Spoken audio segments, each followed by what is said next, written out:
ফেসিবাদী ব্যবস্থার পতন করব, খুনি হাসিনাকে বাংলাদেশে তাকে শাস্তির আওতায় নিয়ে আসব, এই প্রতিশ্রুতি নিয়ে আমরা সবাই ঐক্যবদ্ধভাবে মাঠে নেমেছি। আল্লাহ আমাদেরকে বিজয় দান করেছে। আমরা শেখ হাসিনাকে বাংলাদেশ থেকে সেই তাদের দাদা বাবু ইন্ডিয়ার কাছে পালাতে বাধ্য করেছি। কিন্তু নির্বাচনের আগে যে আমাদের একটি সংস্কারের এজেন্ডা ছিল, সেটা নিয়ে পুরো বাংলাদেশে 11 দল প্রত্যেকটা বিভাগে প্রোগ্রাম করেছে এবং আমরা গণতন্ত্রের কাছে গিয়ে জনগণের উপরে ভরসা রেখেছি। জনগণ নির্বাচনে এসেছে, তারা 2টা ভোট দিয়েছে। একটা হলো বাংলাদেশের আমূল পরিবর্তনের জন্য ভোট, আর একটা হলো জনপ্রতিনিধি নিয়োগের জন্য ভোট। এই 1400 ভাইয়ের রক্তের উপরে দাঁড়িয়ে, হাজার হাজার মানুষের বন্ধুত্ব বরণের উপরে দাঁড়িয়ে বাংলাদেশের 75% মানুষ পরিবর্তনের জন্য, সংস্কারের জন্য গণভোটে হায়ের পক্ষে তারা ভোট দিয়েছে। কিন্তু দুঃখজনক পরিস্থিতি, ইলেকশনের পরে আমরা দেখলাম 75% মানুষের বিরুদ্ধে গিয়ে গণভোটের রায় বাস্তবায়ন না করে, সংস্কার প্রক্রিয়ার দিকে সরকার না গিয়ে সরকারকে ভূতে পেয়েছে, এজন্য উল্টা দিকে হাঁটা শুরু করছে। আমরা 11 দল রাজপথে নেমেছি। সরকারকে যে ভূতে পাইছেন, এই ভূত তাড়ানোর জন্য প্রত্যেকটা বিভাগে আমরা কর্মসূচি দিয়েছি। ইনশাআল্লাহ আগামীতে আপনাদের সিলেটেও একটি মহাসমাবেশ হবে, আপনারা সবাই আসবেন এবং আমরা সরকারকে বলেছি এই 10টা বিভাগীয় সমাবেশের পরে আমরা আলটিমেট সরকার যদি সংস্কার বাস্তবায়ন বাংলাদেশে না করে, তাহলে এই সরকার পতনের দিকে যাবে ইনশাআল্লাহ। আমরা আমাদের শহীদদের রক্তের সাথে আমরা বেইমানি করতে পারবো না। আমাদের যে ভাইয়ের হাত চলে গিয়েছে, ওই হাতের সাথে আমরা বেইমানি করতে পারবো না। এ ভাইরা আমাদেরকে একটা গুরু দায়িত্ব দিয়ে গিয়েছে যে আমি আবু সাইদ মারা যাচ্ছি, তুমি যতদিন পৃথিবীতে জীবিত থাকবা, আমি রক্ত দিয়ে তোমার কাছে দায়িত্ব দিয়ে গেছি, তুমি বাংলাদেশের মানুষের জন্য সংস্কার নিয়ে আসবা। যদি আপনাদের মধ্যে আবু সাইদের রক্ত থাকে, তাহলে বাংলাদেশে ইনশাআল্লাহ আমরা সংস্কার বাস্তবায়ন করে ছাড়বো ইনশাআল্লাহ। দ্বিতীয়ত একটি বিষয়, বিচার। ওবায়দুল কাদের বলেছিল শেখ হাসিনার যদি পতন হয়, আওয়ামী লীগ সরকারের পতন হলে 5 লক্ষ লোক মারা যাবে। আমরা কোনো প্রতিশোধে চাইনি। আমরা বলেছি বাংলাদেশে বিচার বিভাগ আছে, আমরা বিচারে বিশ্বাসী। আপনি বিনা বিচারে ফাঁসি দিতে পারেন, কিন্তু আমরা বিচারের মধ্যে যেটা ফয়সালা হবে সেটাই মেনে নিব। ট্রাইব্যুনাল গঠন হয়েছে, শেখ হাসিনার ফাঁসি হয়েছে, আমরা এখন অপেক্ষায় আছি। তবে শেখ হাসিনাকে দেশে আমরা রাস্তার মধ্যে জনগণের বিজয়ের মধ্য দিয়ে তাকে ফাঁসিতে চলে শহীদের বদলা নেওয়া হবে বাংলাদেশে।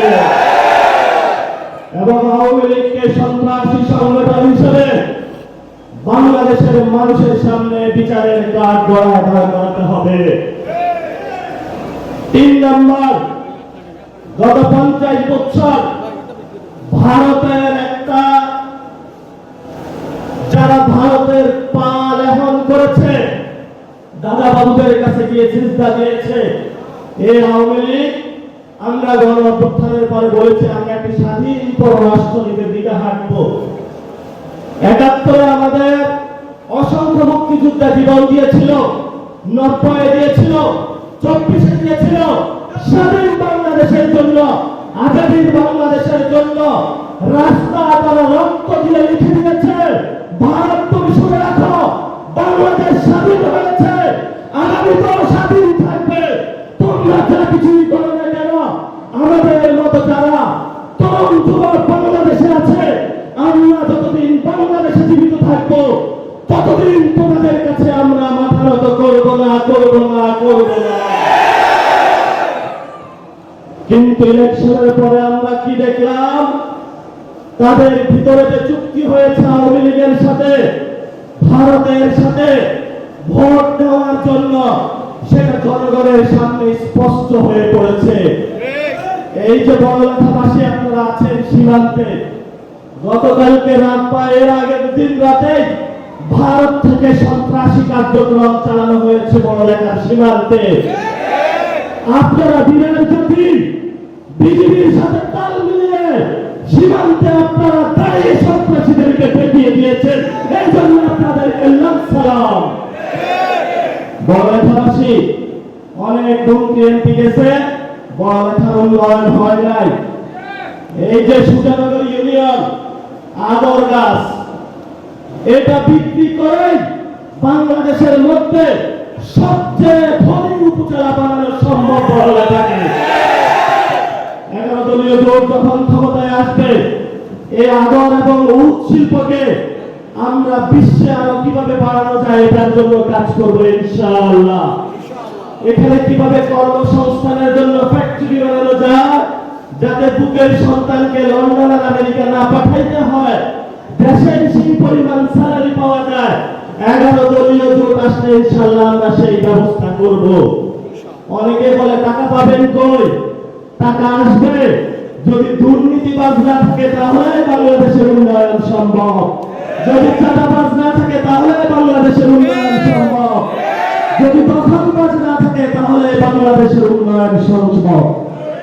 আজকে আমাদের একটা প্রোগ্রাম ছিল, জুলাইয়ের আমাদের কিছু বন্ধুরা রাস্তায় প্রতিবাদ করেছে। প্রোগ্রাম করতেও জানি, তোমাদের ইলিয়াস আলীকে যে কারণে গুম করা হয়েছে, সিলেটের সন্তান, সীমান্ত হত্যার প্রতিবাদে দাঁড়ানোর জন্য আমরা ইলিয়াস আলীর পথ ধরে চলি। তোমাদের নেতা বলেছিল উই রিভল্ট, আমরা ভারতের বিরুদ্ধে বলি উই রিভল্ট। এগুলো রাস্তায় হলো চিল্লাচিল্লি না করে আল্লাহর রাস্তায় সীমান্তে চলে যান, সীমান্তে পাহারা দিন। এই জন্য তখন বলতে পারবেন জিয়ার সৈনিক, এছাড়া আপনি জিয়ার সৈনিক হইতে পারবেন না, তাহলে রাস্তার সৈনিক হয়ে যাবেন। তাদের উদ্দেশ্যে বেশি কিছু বলবো না। আমাদের বাংলাদেশে আমরা 11 দলীয় জোট, জনগণ এবার তাদেরকে নির্বাচিত করেছিল, কিন্তু ভারত রাষ্ট্র, আওয়ামী লীগ, বিএনপি এবং আর্মির কিছু বিপদগামী যুবকের কারণে জনগণের এই ম্যান্ডেটকে ছিনিয়ে নেওয়া হয়েছে। এবং এই ম্যান্ডেট 69-এর যে গণঅভ্যুত্থান হয়েছিল, তারপরে যে নির্বাচন হয়েছিল, সেখানেও ছিনিয়ে নেওয়া হয়েছিল। তারপরে আপনারা জানেন, যারা জনগণের ভোট ছিনিয়ে নেয়, এইসব জনতাদের আগামী লোকাল গভর্নমেন্টে সাহায্য করতে হবে ইনশাআল্লাহ। এই মৌলভীবাজারের জেলা জামায়াতের নায়েবে আমি মাওলানা আব্দুর রহমান ভাই, উনি এখনো অসুস্থ আছে, আমরা এখনো প্রতিশোধ নেই নাই। লোকাল গভর্নমেন্টে ভোটের মাধ্যমে ইনশাআল্লাহ আমরা এটার প্রতিশোধ নেব বাংলাদেশে। তরুণ যুবক ভাইরা, শেষ কথা বলে শেষ করব, আমরা একটু স্লোগান করতে পারবো?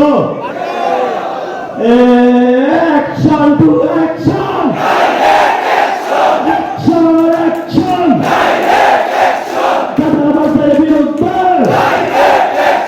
সন্ত্রাসের বিরুদ্ধে, দখলদারের বিরুদ্ধে, কোপাইদের বিরুদ্ধে, চাঁদাবাজের বিরুদ্ধে,